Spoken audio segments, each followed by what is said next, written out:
नाही बघा, मला ही अत्यंत दुर्दैवी घटना आहे. ती नवजात बालकांचा मृत्यू आणि यापूर्वी झालेल्या 2022मध्ये 9 बालकांचा मृत्यू. म्हणजे नवजात बालकांच्या मृत्यूचा आता अमरावती सेंटर झालं काय? हे हॉस्पिटल सरकारी हॉस्पिटल गरीब पोरांच्या जीवाशी खेळणारा हॉस्पिटल झालं काय? अशी परिस्थिती या 2 घटनांवरून दिसून येते. मागच्या वेळेससुद्धा मी सर्वप्रथम मी येऊन सगळी पाहणी करून त्यावेळेस माहिती घेतली होती आणि शासनाने 2022च्या घटनेच्या संदर्भात चौकशी समिती नेमली आणि थोडी तरी यांना लाजलज्जा नाही की अद्यापपर्यंत 4 वर्ष पूर्ण होणे त्याचा अहवाल अप्राप्त आहे. म्हणजे चौकशी केवळ फार्स करायचा, चौकशी समिती नेमायची, दाखवायचा, 5-10 लाख रुपये 2-4-5 लाख रुपये द्यायचे आणि विसरून जायचे. ही या सरकारची आता म्हणजे एकूण पद्धत आहे.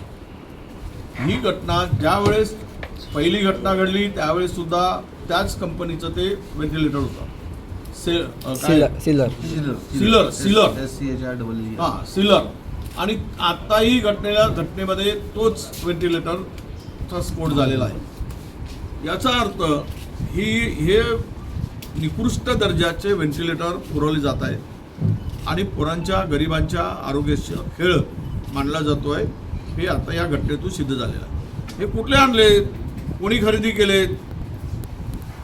या व्हेंटिलेटर खरेदीसाठी जी यंत्रणा जबाबदार आहे ती सुद्धा या पोरांच्या जीव घेण्यामध्ये त्यांचं सुद्धा तेवढंच जबाबदारी आहे. मला वाटतं हे चायना मेड व्हेंटिलेटर असावे, जे चांगल्या कंपनीचे. हॅमिल्टन नावाची कंपनी आहे, जगात उत्कृष्ट कंपनी आणि त्यांचे व्हेंटिलेटर आहेत. कधी अशा घटना घडलेल्या नाहीत त्या व्हेंटिलेटरच्या संदर्भात. पण हे सिलर नावाची कंपनी आणून यांचे व्हेंटिलेटर आणून हे पुरवले जातात. हे निकृष्ट दर्जाचे आहेत, वारंवार घटना घडली जातात. कोणी म्हणतात की हे PM केअरनी फंडात PM केअरच्या ह्याच्यातून पुरवले गेले. त्यावेळेस 1.5 लाख काहीतरी व्हेंटिलेटर त्यावेळेस पुरवले गेले. म्हणजे एकाच माणसाने केले. होऊ शकते कोणीतरी जवळचा मित्र असेल त्यांनी पुरवठा केले असेल. पण आत्ताच्या नवीन हॉस्पिटलमध्ये पुरवठा झालेले व्हेंटिलेटर हे मला हक्कींनी खरेदी केल्याची माहिती मिळते. 2 गोष्टी लक्षात घेण्यासारखं आहे की याला उद्या 3 समित्या नेमले. मुख्यमंत्र्यांनी वेगळी नेमली, आरोग्यमंत्री, संचालकांनी वेगळी समिती, उपसंचालक कलेक्टर वेगळी समिती नेमतो. या फार्स कशाला करताय? त्या मुलांचा जीव गेला, ते आक्रोश पाहिला आम्ही. त्या आईंचा आक्रोश पाहिला आहे, वडिलांचा आक्रोश पाहिला आहे. आणि ह्याला या घटनापासून, हे वारंवार होणाऱ्या घटनापासून सरकार काय धडा घेणार आहे की नाही? खरं तर ही जबाबदारी कोणाची, कोणावर जबाबदारी फिक्स करणार? याचा तुम्ही मॉकड्रिल का झालं नाही, टेस्ट का झाली नाही, हे हॉस्पिटल हँडओव्हर करून घेताना, हस्तांतर करताना या सर्व गोष्टीची चौकशी का केली गेली नाही? आणि ते कॅब सुद्धा आणि फायर ते तर आहेच. ह्या एवढ्या म्हणजे आपण हे फार स्मोक डिटेक्टर जे आहे त्याचं टेस्ट करायलाच पाहिजे. स्मोक डिटेक्टरचं टेस्ट झालं नाही, त्याची कॅप उघडली नाही, कॅप प्लास्टिकची. त्यामुळं ते कॅप न उघडल्यामुळं, त्याची टेस्टिंग झालं नसल्यामुळं ऑटोमॅटिक ते स्प्रिंकलर सुरू झाले नाही. बरं, हे जे काही इलेक्ट्रिक फिटिंग झाली याचं सुद्धा ऑडिट व्हायला पाहिजे, वायरचं ऑडिट व्हायला पाहिजे. ते वायर कुठल्या दर्जाचे? कारण हॉस्पिटलमध्ये आणि विशेष करून ज्या नवजात बालकांना ठेवलं जातं इकडे ह्या सगळ्या तपासणी करूनच इकडे मुलं ठेवली जातात.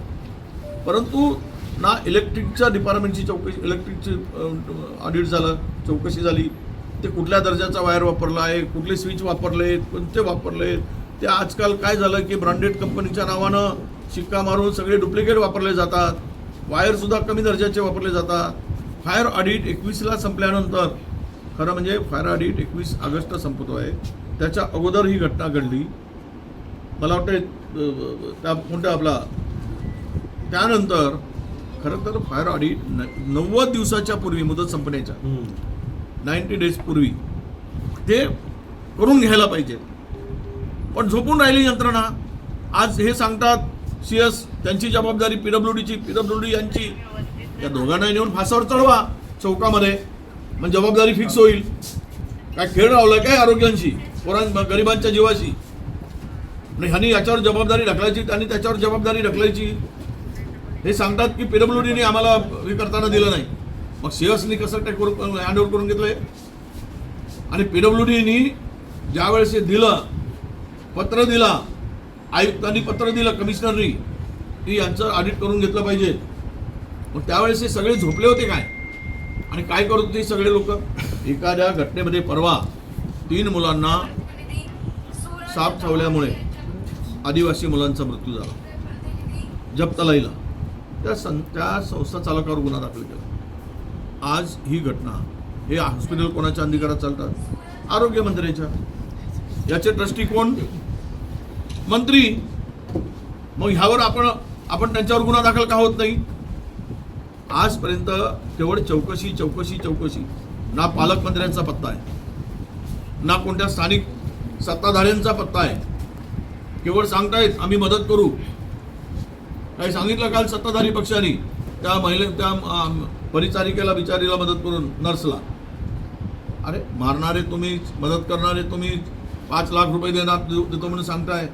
मला वाटतं की महाराष्ट्रामध्ये गडचिरोली असेल, चंद्रपूरमध्ये झालेली घटना आणि ह्या संपूर्ण घटना बघता मला आरोग्यावर सरकार गंभीर नाही. यांना फक्त आणि फक्त आहेत पैसे ते कुंभमेळ्यावर घाला. लोकांचे जीव आहेत गेले काय, राहिले काय? माझी एवढीच मागणी आहे. तुम्ही 8 दिवसाच्या आत हा चौकशी अहवाल पुढे आला पाहिजे. जो जबाबदार आहे त्याच्यावर कारवाई झाली पाहिजे. जबाबदारी फिक्स केली गेली पाहिजे आणि पूर्ण माहिती रोज अपडेट या विभागाने दिली पाहिजे की आज बाकीची बालकं इतर खाजगी रुग्णालयामध्ये त्यांची काय स्थिती आहे. माझ्याकडे दुसरीही माहिती आहे, पण मी ती माहिती पुन्हा माझ्याकडे माहिती आल्यानंतरच अधिकची आणि ऑथेंटिक माहिती आल्यानंतरच मी त्यावर बोलू शकेल. पण इथे जो गोंधळ चालतो या हॉस्पिटलमध्ये तो फार मोठा गोंधळ आहे. म्हणजे डिलिव्हरीनंतर बालक ज्या ठिकाणी ठेवला जातो तर टॅगच्या संदर्भात सुद्धा लावताना गोंधळ आहे अशी माहिती आहे. पण मी आता अधिकृत सांगणार नाही. ते माहिती माझ्याकडे येते आहे आणि ते आलीच तर हा म्हणजे आरोग्य यंत्रणेमध्ये विस्फोटक परिस्थिती त्यातून निर्माण होणार आहे. पण आपल्याला एवढं की जुना अहवाल काय आहे, तो कधी देणार, काय घोळ झाला आहे त्याच्यातून ते कधी प्रसिद्ध करा आणि नवीन या सगळी चौकशी 8 दिवसाच्या आत करून आत्ता त्यावेळेसही CS तेच, आत्ताचे CS हेच, त्यावेळेचा सिलेंडर आपला व्हेंटिलेटर तोच होता त्याच कंपनीचा, आत्ताही स्फोट झालेला व्हेंटिलेटर त्याच कंपनीचा. हा काय योगायोग आहे काय? असं कसं होऊ शकतं? आणि त्यांना काय एवढं प्रेम आहे? 5-6 वर्षापासून त्याच माणसाकडे सगळा कारभार द्यायचा. आणि बाकीचे जी घटना घडल्यानंतर त्यावेळेस ते इन्चार्ज होते. आता इथे हे सगळ्यामध्ये चौकशी कोणावर फिक्स करणार आपला जबाबदारी? म्हणून मला हे सगळे बघताना परिस्थिती यातून एक नक्की आहे की आरोग्यामध्ये अनास्था आहे. आरोग्याच्या संदर्भात सरकारची उपेक्षा आहे. गरीब आता पाहिलं तुम्ही मेडिकल कॉलेजमध्ये इथे मंजूर झाला, जागा फायनल होत नाही आहे.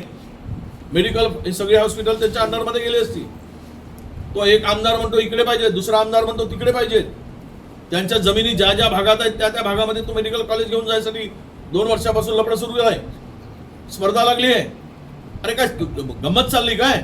तुम्हाला आरोग्यामध्ये सुधारणा करायची आहे, ते आलेलं मेडिकल कॉलेज लवकरात लवकर बांधून सुरू करायचं आहे की तुम्हाला तुमच्या जमिनीचे भाव वाढवून घ्यायचे आहे? हा आरोग्य लोकांच्या गरिबाच्या जीवाशी खेळ करताय तुम्ही. अरे लोकप्रतिनिधी म्हणून थोडी तरी लाज ठेवा तुम्ही.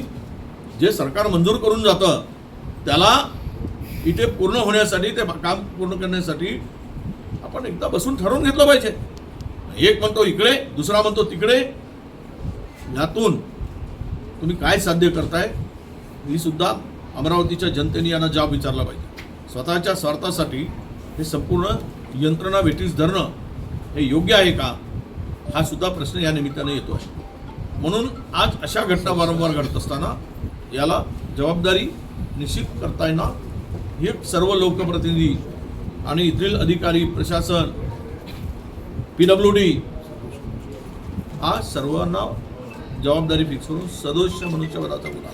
खरं तर मी मंत्र्यावरच म्हणेल, हा मंत्र्यावर जबाबदारी टाकली पाहिजे. तुम्ही एखाद्या आश्रमशाळा असेल तिथे टाकताय, तर याला सुद्धा मंत्री आहे किंवा तुमच्या असलेले अधिकारी आहेत,